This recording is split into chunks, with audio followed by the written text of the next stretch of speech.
আরেকটি উদাহরণ যেটি দিব সেটি হচ্ছে রোজার সাথে।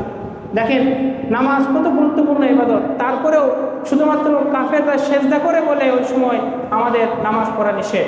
আমার রোজা এটা একটি গুরুত্বপূর্ণ ইবাদত, এটা ইসলামের একটা গুরুত্বপূর্ণ রুকুন খুঁটি, তারপরেও আল্লাহ রসুল সাল্লাল্লাহু সাল্লাম এই ইবাদতটির ব্যাপারেও কাফেরদের সাথে বিরোধিতার কথা বলেছেন।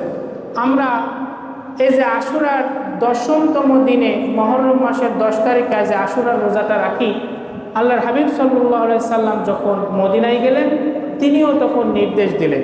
হাদিসটি এসেছে সহিহ মুসলিমের 1134 নম্বর হাদিসে। আল্লাহ রসুল বলেন, হাইনা সামা রাসূলুল্লাহ সাল্লাল্লাহু আলাইহি ওয়াসাল্লাম ইয়াউমা আশুরা ওয়া আমারা বিসিয়ামিহি ক্বালু। আল্লাহর হাবিব সাল্লাল্লাহু আলাইহি ওয়াসাল্লাম যখন মদিনায় গমন করে মুহররমের 10 তারিখে আশুরার দিনে রোজা রাখার নির্দেশনা দিলেন।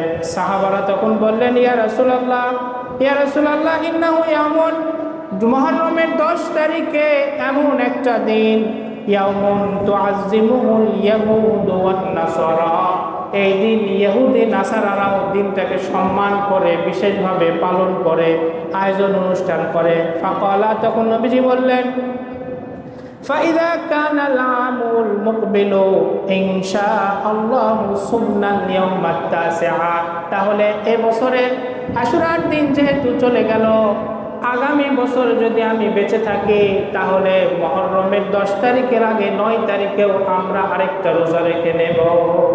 অন্য আরেক বর্ণনা আসছে, সুমু ইয়াউমা আশুরা ওয়া খালিফুল ইয়াহুদা ওয়া সুমু ক্বাবলাহু ইয়াওমান আও বাদাহু, 10 তারিখের আগে অথবা পরে একটা রোজা রেখে ইহুদি এবং নাসারাদের বিরোধিতা করো, মুখালিফ করো।